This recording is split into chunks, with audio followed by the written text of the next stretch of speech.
할렐루야. 오늘도 6월 19일 금요일이라는 새로운 하루가 또 시작되었습니다. 요즘 우리 성도님들 가운데 보고 싶은 자녀들도 못 보고 또 만나고 싶은 친구들도 못 만나고 함께 맛있는 음식도 커피도 못 마시고 그래서 삶에 재미가 없다고 이렇게 많이들 지치신 분들 계시는데요. 저도 그렇습니다. 그런데 제가 지난주에 우연히 보게 된 이 사진들이요, 저를 좀 새롭게 해줬어요. 여러분, 살구가 요즘 제철 과일 아닙니까? 가끔 제 아내가 살구를 요즘 사오면 제가 맛있게 먹고 있는데, 이게 어느 집 살구나무인지는 잘 모르겠지만, 이게 보니까 뭐 코로나랑은 아무 관심도 없듯이 올해도 이렇게 살구는 정말 아름답게 많이 잘 열렸습니다. 여러분, 요즘 하루하루가 지겹고 또 무료하다고요? 너무 허송세월 보내지 마시기 바랍니다. 아침에 일어나서 오늘은 또 뭐 할까? 오늘 또 삼시세끼 애들 또 무슨 반찬을 해줘야 되나? 이렇게 한숨 푹푹 쉬지 마시고, 요즘이 어찌 보면 내 인생에 가장 새로워지는 정말 절호의 기회다 이렇게 생각하시고, 내년 이맘때쯤에는 이렇게 살구처럼 내 인생에 더 아름다운 그런 열매를 꿈꾸시면서 우리 자기 개발에 힘쓰시는 저와 여러분 되기를 바랍니다. 그래서 오늘도 우리 자신을 돌아보는 리플렉션 타임 8번째 시간으로 화평에 대한 말씀을 함께 나누려고 합니다. 자, 우리 시작하기 전에 먼저 하나님께 기도하도록 하겠습니다. 사랑의 하나님, 은혜를 감사합니다. 무료하고 지치고 참 재미없는 하루하루를 우리가 보내고 있을지라도 늘 이 시간에 감사하게 하여 주시옵시고, 특별히 이 시간들을 우리가 허송세월 보내지 말고 정말 자신을 돌아보며 앞에 하나님이 향하신 그 미래를 향해서 더욱더 자기 개발에 힘쓰고 또 자신을 볼 수 있는 그런 귀한 시간들 되게 하시고, 그것들을 할 때 무엇보다도 성령님께서 또 말씀으로 우리를 이끌어 주시고 인도하여 주셔서 우리를 향하신 아름다운 하나님의 계획들을 우리가 바라볼 수 있도록 역사하여 주시옵소서. 예수님의 이름으로 기도드리옵나이다. 아멘. 자, 오늘 말씀의 주제는요, 화평하게 하는 자의 복입니다. 우리 한번 다 같이 읽어보도록 하겠습니다. 화평하게 하는 자는 복이 있나니 그들이 하나님의 아들이라 일컬음을 받을 것이며. 자, 여러분, 화평이란 무엇일까요? 화평이란 헬라어로 에이레네, 히브리어로 샬롬, 우리가 잘 아는 샬롬이라고 하죠. 그 뜻은 첫 번째 평화입니다. 마음이든 또는 사람 간의 인간관계이든 또는 내 환경이든 어떤 갈등도 없고 싸움도 없는 그야말로 평화로운 것. 또 두 번째로 이번엔 평안이에요. 특별히 마음 안에서 느끼는 평강. 그리고 외부적으로 아무 문제가 없는 상태. 평안이죠. 그리고 세 번째로 삶의 모든 영역이 다 온전해요. 너무 완벽해요. 건강해요. 그래서 이것을 하나님의 축복이라고도 합니다. 자, 그런데 여러분, 이런 좋은 화평이요, 이 세상에 사라진 지가 너무 오래됐어요. 자, 먼저 우리 인류의 역사는 전쟁의 역사라고 합니다. 지난 5,000년 동안요, 전쟁이 14,500번이나 일어났다고 해요. 그러니까 평균적으로 1년에 3번 정도 전쟁을 치렀다고 합니다. 여러분, 왜 전쟁이 일어날까요? 바로 인간의 욕심 때문이죠. 각 나라, 국가의 이기적인 욕심 때문에 전쟁이 일어나요. 그러나 우리는 말은 다 뭐라 그래요? 평화를 위해서 전쟁을 한다라고 하지만 무력과 전쟁은 절대 평화의 도구가 될 수 없습니다. 또 부부 생활도 마찬가지인 것 같아요. 하나님께서 하나 잘 골라가지고 정말 제대로 한번 사랑해봐라 이렇게 짝을 지어주셨는데, 그래서 이제 고르고 골라가지고 딱 한 명을 택해가지고 결혼을 하지 않습니까? 그런데 우리는 어떻게 돼요? 그 한 사람하고도 평화롭게 잘 지내지 못해가지고 맨날 이렇게 부부싸움하고 그렇게 한다라는 거예요. 자, 우리 각 개인적으로 또 부부끼리 또 나라와 국가들이 왜 이렇게 화평을 이루지 못하고 늘 싸우고 그럴까? 그 이유가 뭘까? 자, 첫 번째는 뭐냐면 최초의 아담과 하와가 지은 그 죄의 결과입니다. 하나님은 최초에 하나님이 인간을 창조하실 때에 에덴 동산에서 하나님과 교제하면서 그때 평화, 화평을 이루게 하셨어요. 그런데 아담과 하와가 범죄한 후에 이 화평이 없어졌습니다. 그래서 하나님과 인간 사이의 평화가 상실하게 돼요. 그러니까 아담은 죄를 짓고 하나님을 피하고 숨게 되죠. 그리고 하나님은 아담을 에덴에서 추방하셨습니다. 그래서 인간과 하나님 사이는 어떻게 돼요? 서로 원수가 되었어요. 그러니까 인간은 하나님께 늘 복을 받고 그렇게 해야지 늘 평화가 되는 건데 이게 하나님과 원수가 돼버리니까는 그때부터 인간 인류에게는 이 평안, 화평, 평화가 상실되었다는 것입니다. 그렇게 되니까 두 번째로 어떻게 돼요? 창세기를 쫙 보세요. 아담과 하와가 서로 어떻게 돼요? 서로 책임을 전가하면서 부부싸움을 하게 되죠. 그 다음에 이어서 가인과 아벨이 서로 형제 사이에 시기하고 질투하면서 형이 동생을 돌로 쳐서 죽이는 사건이 일어납니다. 또 그 다음에 또 어떤 사건이 바로 이어져요? 바벨탑 사건. 종족 간의 갈등이 시작되면서 분쟁과 전쟁이 시작이 됩니다. 그리고 또 세 번째로 인간과 자연물 사이의 평화가 상실하게 되는데 하나님께서 인간에게 복을 줘서 땅을 정복하라, 모든 생물들을 다스리라. 자, 이 말은 뭐냐면 자연계, 하나님이 주신 천지 만물, 자연계를 잘 보호하라, 이런 의미로 이렇게 하라고 했는데 오히려 인간들이 어떻게 돼요? 자연계를 파괴하는 이 파괴자가 되었습니다. 그래서 환경을 오염시키고 그렇게 만들죠. 자, 이게 우리 화평이 사라진 세상의 첫 번째 이유고요. 자, 두 번째는 뭐냐면 우리의 본성이에요.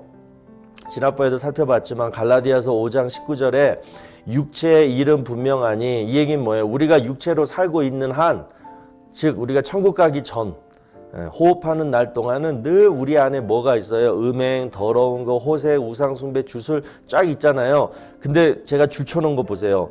원수 맺는 것, 분쟁, 시기, 분냄, 당짓는 것, 분열, 그리고 투기. 이게 늘 우리 안에 있다라는 것입니다. 그러니까 여러분, 우리는 늘 화평을 원한다, 평화를 원한다, 화목하기를 원한다라고 하면서 바로 우리 안에, 내 마음 안에, 내 육체 안에 뭐가 있어요? 이 화평을 깨는 무기, 도구들을 늘 우리는 다 가지고 있다라는 거예요. 그러니까 좀만 모하면 그냥 이게 나오는 거예요. 원수 맺게 되고 분노하게 되고 서로 시기하게 되고 막 이렇게 된다는. 그러니까 여러분, 이게 서로 평화롭게 지낸다라는 게 정말 쉬운 일이 아닙니다. 근데 여러분, 이 화평이 사라진 세상의 결과는 어떻게 될까요? 서로 둘 다, 또는 나라와 나라끼리 서로 피해보는 게 결과예요. 그 우리가 잘 아는 얘기 그 있잖아요. 연못에 물고기 두 마리가 살고 있었는데 서로 미워했어요.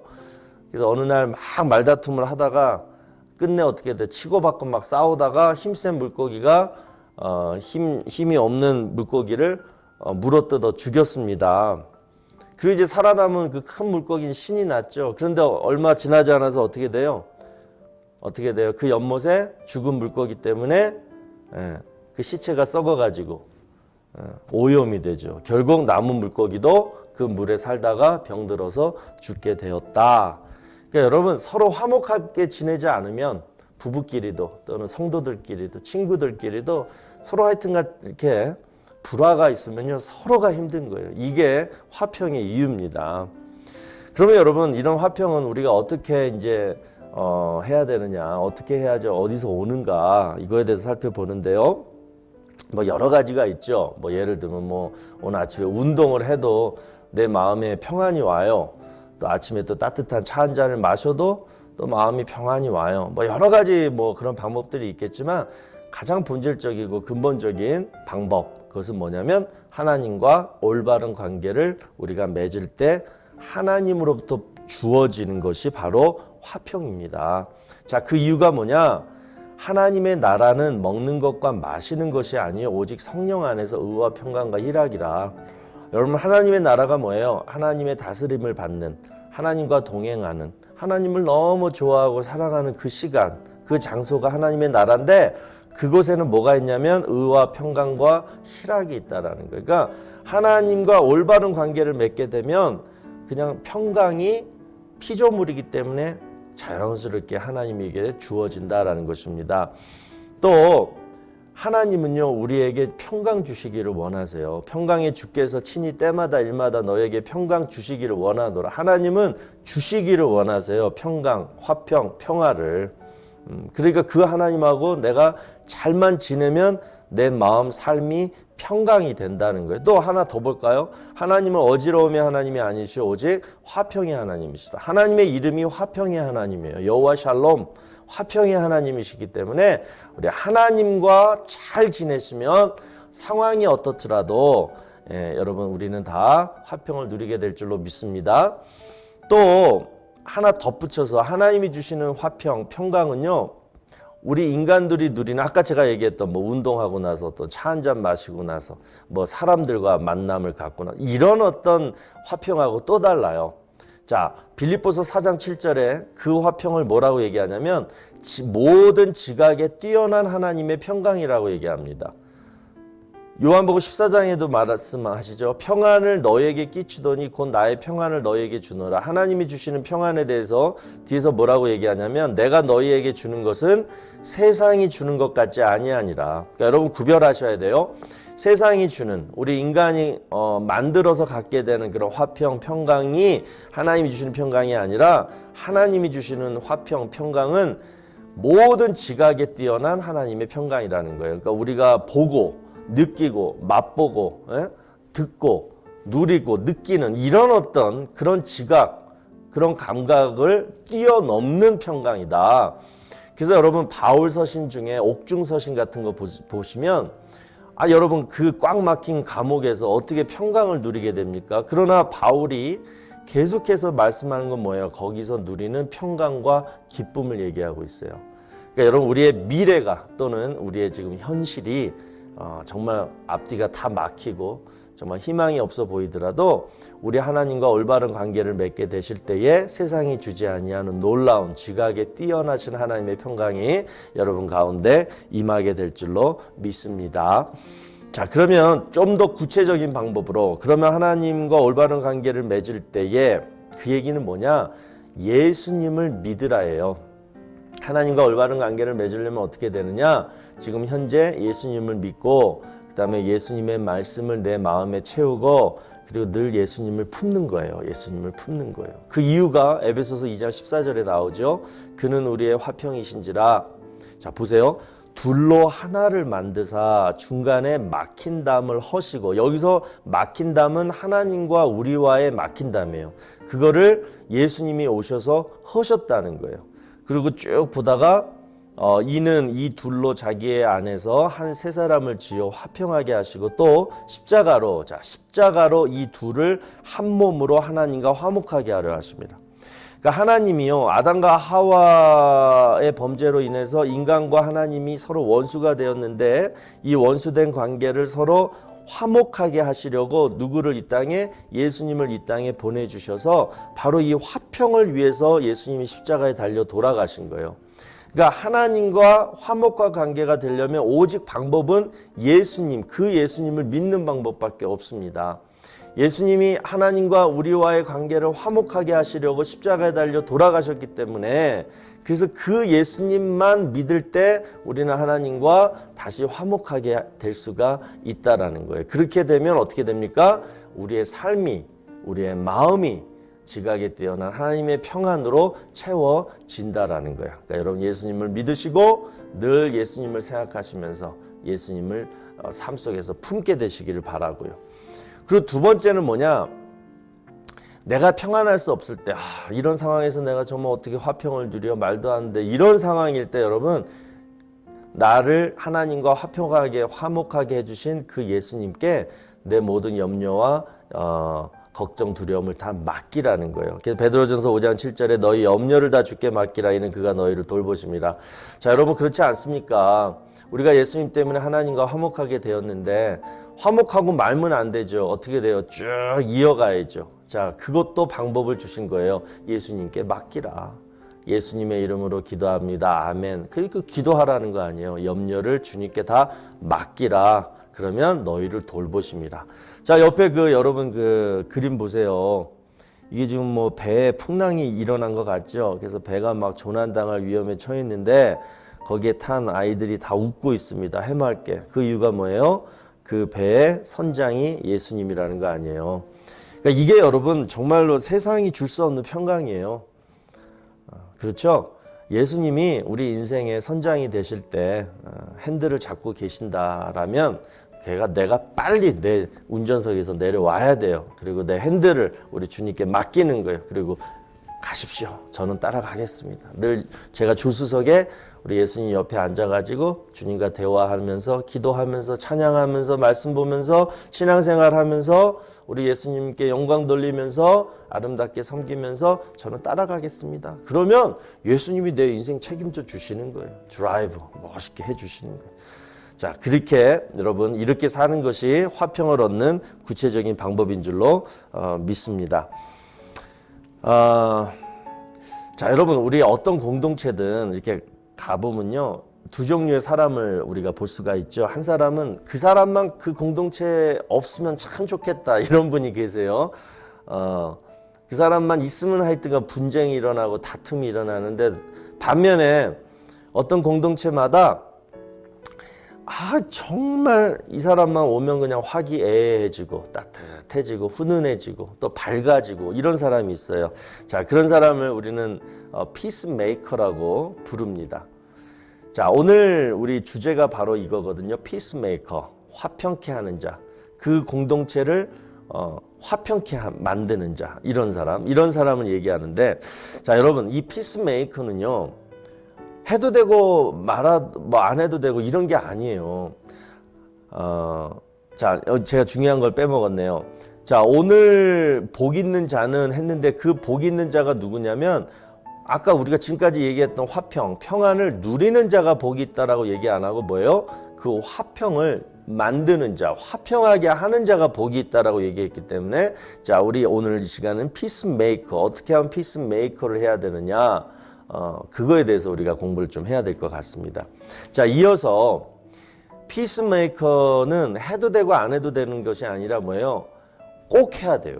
우리 크리스찬이라면 예수를 믿는 성도라면 어느 공동체든 가가지고 피스메이커가 돼야 된다. 이건 뭐냐? 하나님이 우리에게 그런 직분을 맡기셨다라는 거예요.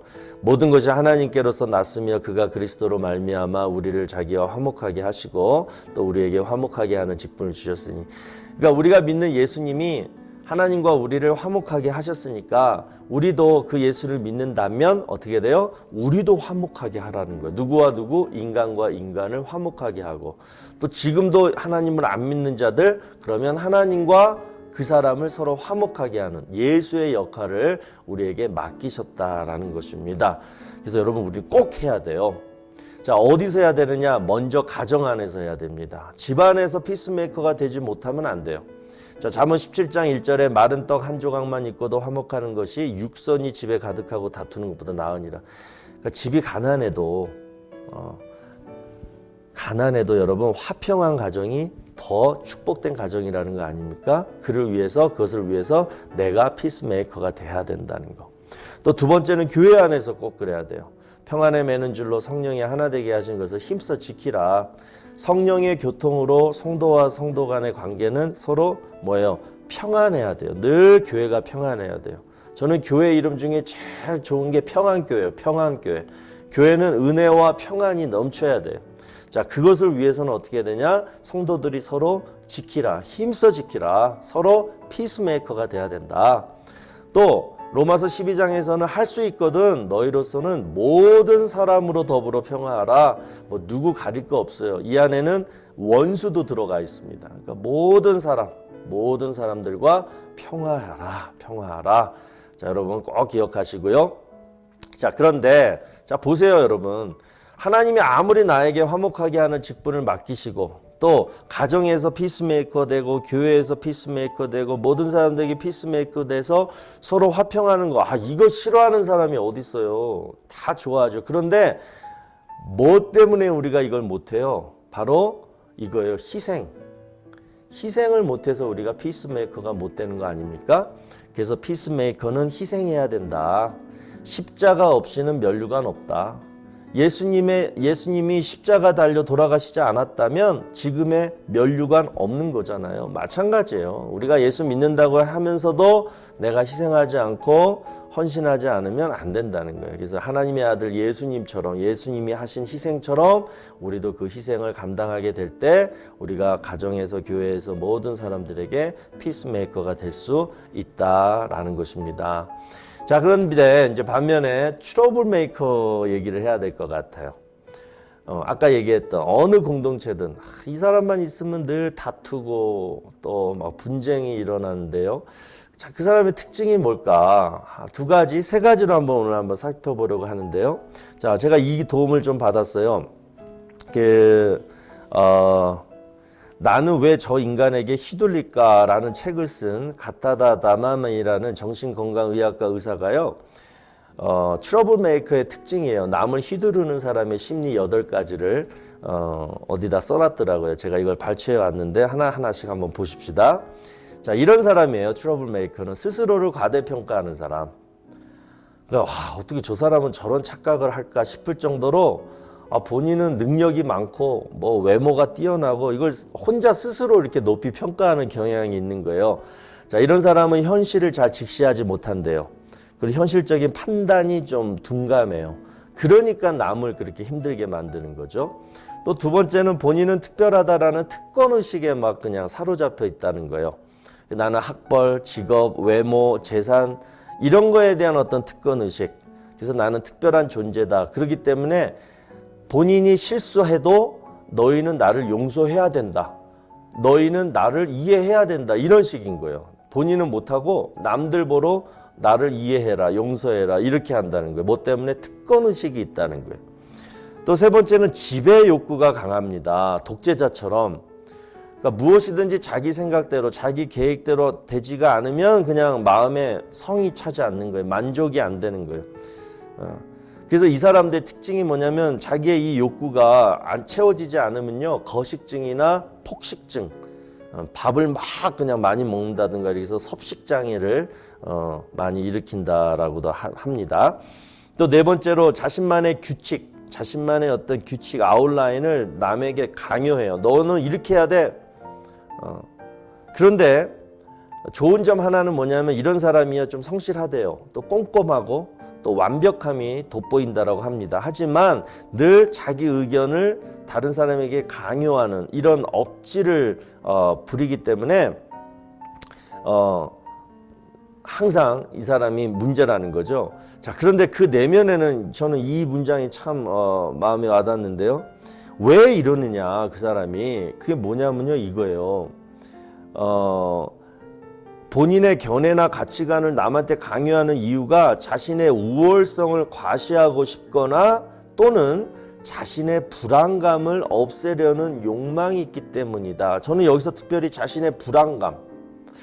그러니까 이런 사람이 보통 우리가 상식적으로 그냥 생각해 보면 참 외롭지 않습니까? 이런 사람 옆에 주변에 누가 있겠어요. 그러니까 늘 불안하고 외로우니까요. 이걸 빨리 고쳐서 이렇게 좀 남들과 이렇게 좀 잘 지내야 되는데 이걸 못 고치면 늘 외롭고 불안한 거예요. 그러니까 이런 욕망, 이런 것이 계속 있기 때문에 계속적으로 자신의 의견, 규칙을 남에게 강요하고 억지를 부리게 된다라는 거예요. 그러니까 참 불쌍하죠. 또 여섯 번째, 욕구 불만 처리 능력이 낮다. 그러니까 이분들의 특징이 뭐냐면 마음에 들지 않는 일, 어떤 불합리한 일을 당하게 되면 바로 토라지거나 삐집니다. 그래서 이 가타다 다마미가 그 정신분석학자이기 때문에 이런 사람의 통계 조사를 내려보니까 어렸을 때 응석바지로 자라거나 온실 속 화초처럼 성장해서 이제 자기 뜻대로 되지 않으면 이렇게 상대한테 이렇게 화풀이 막 하고 이제 이런 것들이 있었다라는 거죠. 또 일곱 번째로 자기 중심적이고 이해타산적이다. 그러니까 매사에 자신에게 득이 될지 실이 될지를 따져가지고 카멜레온처럼 상대방의 권력과 영향력에 따라서 태도를 잘 바꾼대요. 또 여덟 번째, 사회적 승인 욕구가 강하고 종종 거짓말을 한다. 그러니까 칭찬받고 싶어하는 욕구가 강하기 때문에 나름대로 노력을 해서 성과를 잘 내기도 하는데 그것으로 만족하지 않고 항상 1등을 원한다는 거죠. 그래서 본인이 한 어떤 결과, 실적에 대해서 가끔은 거짓말을 더 부풀려가지고 나는 이랬어. 뭐 더 이렇게 거짓말까지 해가면서 자신을 더 포장하고 이렇게 남에게 칭찬을 받는 그런 욕구가 강하다는 거예요. 그러니까 이걸 가만히 보니까 여러분 그래요. 우리 피플 퍼즐 우리 옛날에 했잖아요. 주도형하고 좀 비슷한 것도 좀 있는 것 같고 그렇게 한데 주도형은 또 좋은 또 장점이 많죠. 그러니까 이런 사람들은 자신의 어떤 자신을 잘 컨트롤을 못하는 것 같아요. 자신의 내면의 욕구와 쓴뿌리를 컨트롤 잘 못함으로 남에게 피해를 줘서 그 사람과의 관계를 평화롭게 화평하게 이루지 못하는. 그래서 이런 사람들은 우리 지금 하게 될 리플렉션 타임을 좀 더 많이 좀 공부하시고 자신을 돌아보는 시간을 많이 가져야 될 것 같아요. 우리 모두에게 다 이런 것들이 있지 않습니까?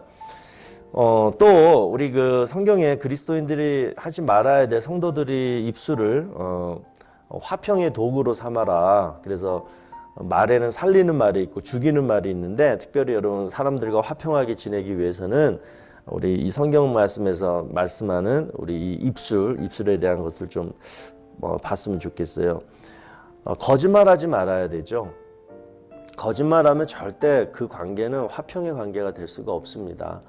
성경에도 잠언 19장에 거짓말을 뱉는 자는 망할 것이니라까지 얘기하는데 거짓말하지 말아야 되고, 또 두 번째는 더러운 말, 희롱의 말, 음담패설, 욕, 이런 거. 그러니까 입이 좀 거친 분들이 있죠. 왜 쓸데없이 입을 이렇게 거칠게 하는가? 본인이 좋아서 하지만 상대방은 듣기에는 너무 싫거든요. 그러면 안 해야 되는 거예요. 근데 내가 편하다고 너는 들어 이렇게 나오면 어떻게 돼? 그 사람과 내가 화평의 관계가 될 수가 없죠. 그래서 에베소서 4장에 뭐라 그래요? 무릇 더러운 말은 너 입 밖에도 내지 말고 오직 덕을 세우는 데 소용되는 대로 선한 말을 해서 듣는 자들에게 은혜를 끼치게 하라. 저는 정말 그런 사람도 있어요. 정말 저분은 어떻게 저렇게 아름답게 얘기를 할까? 입만 열어도 그냥 너무 따뜻하게 보듬어주고 인커리지 시켜주고 그렇게 은혜를 막 이렇게 끼치는 분들 만나면 참 너무 부럽고 좋아요. 우리 서로 그렇게 되기를 바라고요. 또 세 번째, 제일 치명적이죠. 비방하는 말. 보는 앞에서 바로 비방하는 사람도 있고, 또는 뒤에서 뒷담화라고 그러죠. 남을 이렇게 비방하고 헌담하는 말을 하는 사람들도 있죠. 이거는 나중에 다 걸리죠. 하나만 거치면 다 그 사람이 얘기했다 이렇게 다 요즘 같은 시대에는 다 나오는데요. 서로 비방하는 말 하면 안 되고, 또 네 번째로 비밀이야 그래 놓고서는 남한테 벌써 그냥 하루면 다 퍼져요. 그냥 비밀도. 그래서 은밀한 일을 누설하지 말라. 그 사람을 보호해 줘라. 이것도 우리가 서로 화평할 수 있는 우리가 꼭 기다듬어 들어야 될 교훈인 것 같습니다. 또 여러분 덧붙여서 인간관계에 강해지는 법 6가지라고 그 고코로야 진노스케 이 저자가 쓴 책인데, 그 중에서 제가 4가지만 한번 가져와 봤어요. 서로 인간관계 잘하려면 어떻게 해야 되느냐? 많은 것 중에 특별히 섣부른 오해와 착각을 버려라. 제가 왜 이걸 했냐면요, 우리가 이렇게 잘 지내다가 보면요, 참 별것도 아닌 거 가지고 우리가 오해하고 서로 착각하는 경우가 많아요. 예를 들면 요즘 우리 카톡 많이 하잖아요. 카톡으로 이렇게 얘기하다 보면 카톡을 내가 보냈는데 그 사람이 안 봐. 하루가 지나도 안 봐. 또는 카톡을 보냈는데 봤어요. 그런데 답장이 없어요. 자, 그렇게 되면 우리가 어떻게 돼요? 이 사람이 나를 좋아하지 않네? 나를 무시하네? 나를 업신여기네? 그래서 혼자 이렇게 막 착각하는 거예요. 그런데 사정이 또 있을 수가 있잖아요. 그 사람이 몸이 아프거나 또는 안 열어볼 수도 있는 거고, 또 나중에 보내야지 이렇게 사정에 따라 이렇게 할 수 있는데, 우리는 혼자 막 오해하고 착각해가지고 그냥 벌써 원수로 그 사람을 만들어 버린다는 거예요. 그러니까 이런 일들 하면 안 되고. 자, 두 번째는, 이게 무슨 얘기냐면 자신의 기억으로 상대의 의도를 재단하지 마라. 자, 우리가 어떤 사건을 겪을 때, 어떤 사람과 어떤 사건을 겪을 때 제일 먼저 반응이 뭐냐면요, 서로 다 달라요. 내 안에 있는 이 데이터베이스, 옛날 과거의 어떤 그런 데이터베이스가 작동하게 되는 거예요. 이 사건을 딱 접하게 되면. 그러면서 뭐예요? 그 예전의 과거의 그 경험이 지금 현재의 사건을 지배하는 거예요. 아, 괴롭다, 힘들다, 슬프다, 부끄럽다. 이런 어떤, 그래서 과거에 겪었던 상처가 지금 겪고 있는 이 사건과 동일시 되면서 이 감정이요, 희석이 돼버린다는 거예요. 그러니까 여러분, 그렇잖아. 10명이 똑같은 사건을 경험했는데 반응이 다 달라요. 그렇죠? 똑같은 일을 하자 했을 때 10명이 같이 코워크가 안 되고 다 다른 주장을 하게 돼요. 이 모든 이유가 다 이거 같아요. 내가 경험했던 과거에 그런 어떤 상처, 그런 어떤 일들로 인해서 그 지금 해야 될 사건, 일들을 내 주장대로만 하게 되기 때문에 서로 이렇게 코워크가 힘들다, 화평케 되는 것이 힘들다. 그래서 내 경험, 내 기억, 내 데이터베이스, 이것만이 다가 아니다. 우리가 함께 일을 해 나갈 때는 그 사람의 중심에 맞춰주고 내 계획과 내 주장으로 그 일들을 재단하지 마라. 이거 참 좋은 글인 것 같아서 말씀드립니다. 또 세 번째는 이거예요. 무조건 인간관계는 손해를 보는 사람이 이깁니다. 여러분들 잘 아시겠지만 실제로 여러분 누군가에게 손해를 보면요, 결국은 뭐예요? 그 사람에게는 기쁨이 되는 거예요. 그러니까 나에게 손해가 되면 그 사람은 기쁨이 되는 거예요. 그런데 원칙이 있어요. 그 기쁨은 반드시 나중에 돌아옵니다. 지금 당장은 손해가 되었을지언정. 자, 네 번째는 뭐냐? 대화의 고수는 자신의 약점을 숨기지 않는다. 이거는 이제 그 마케팅하는 그 영업사원들의 통계를 조사해 보니까 나의 단점, 나의 약점을 이렇게 드러내는 사람들이 실적이 좋다라는 거예요. 그러니까 뭐냐면 모든 사람들이 그런 거예요. 막 장점, 자기 자랑하면 일단 그냥 마음의 문을 닫죠. 그러나 자신의 단점, 자신의 위크니스를 이렇게 드러내고 숨김없이 나는 이런 사람이에요, 나는 이렇게 연약해요, 이럴 때 도와주고 싶고, 그리고 함께하고 싶고, 그리고 나도 오픈하고 싶은. 그러니까 이거는 이 네 가지는 여러분 사실 우리가 다 아는 얘기인데요. 근데 이걸 실제 우리 인간관계 속에서 잘 안 하게 되거든요. 그래서 오늘 우리 화평에 대한 주제가 나왔기 때문에 제가 이 말씀을 드립니다. 자, 그리고 마지막에 이제 우리가 화평케 하는 자의 복이 뭐라 그래요? 그들이 하나님의 아들이라 일컬음을 받을 것이며. 지금까지 우리 8복 첫째 복부터 오늘 7번째 복까지 쭉 이렇게 보면서 여러 가지 얘기들이 나왔잖아요. 그런데 제가 봤을 때는, 제 생각으로는 정말 하나님이 주신 가장 큰 축복인 것 같아요. 하나님의 아들이라 일컬음을 받는 축복. 자, 이것이 뭐냐면 화평케 하는 자의 축복이라는 거예요. 그러니까 이게 무슨 말이냐면 여러분, 여기서 하나님의 아들의 의미가 뭐냐면 하나님이 그러는 거예요. 피스메이커들한테 그러는 거예요. 야, 너는 그 어려운 화평케 하는 것을 네가 했구나. 너는 예수를 닮았다. 이렇게 하나님이 칭찬하는 거예요. 하나님과 우리 인간의 정말 그 오래된 원수, 지간을 예수님이 십자가에 달려 돌아가심으로 서로 화목케 했잖아요. 그 어려운 일을 네가 했구나. 너는 예수 닮았다. 너는 작은 예수다. 너는 예수의 제자구나. 이렇게 하나님이 칭찬하시는 거고, 그리고 두 번째는 우리가 지금까지 배운 거, 하나님의 의로 그리스도의 의의 옷을 입고 뭐가 됐어요? 하나님의 자녀가 되었잖아요. 그러나 그것은 칭의, 그냥 선포된 거예요. 예수님 때문에 그냥 덕을 보고 선포된 거예요. 그래, 너는 예수를 믿었기 때문에 예수의 의가 너에게 덮어져서 너도 하나님의 자녀가 됐다. 너는 죽어도 이제 천국 갈 수 있다. 이거는 선포적인 선언이지만 실제로는 우리가 하나님의 아들이냐고요? 아니잖아요.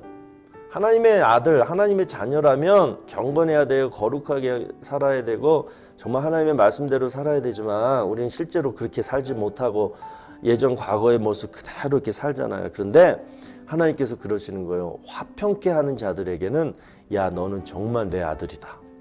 야, 너는 정말 내 자녀다라고 일컬음을 받아도 된다. 이렇게 칭찬하시는 거예요. 그리고 이제 하나님의 아들이라는 얘기는 당연히 아버지의 재산을 상속받는 특권자, 그리고 하나님의 영광을 함께 누릴 수 있는 그런 하나님의 자녀의 의미가 있다는 것. 그래서 여러분, 화평케 하는 자의 복, 하나님의 아들이라 일컬음을 받을 것이며, 이 축복을 우리가 이 땅에 살면서 꼭 누리게 되시기를 바랍니다. 오늘은 여러분 이 노래를 택했어요. 바람을 따라서 이 찬양 얼마나 신난지 몰라요. 제가 그 유튜브 이 찬양 이렇게 들으면서 밑에 그 댓글 중에 어떤 분이 이렇게 썼더라고요. 전 하나님을 안 믿는 무교지만 노래는 정말 좋네요. 그 정도로 노래가 좋더라고요. 그리고 가사도 너무 좋아요. 여러분 요즘 무더운 여름날 정말 주님의 바람이 여러분 내면 가득히 깊은 곳까지 불어가지고 정말 마음을 시원케 되는 성령의 역사가 날마다 있기를 축복하면서 이 노래를 띄워드립니다. 오늘도 이 찬양 잘 들으시면서 오늘 말씀 또 잘 생각하시고 기도하면서 또 하루를 보내시길 바랍니다. 우리 다음 주에 다시 또 건강한 모습으로 뵙기를 소망하면서 안녕히 계십시오.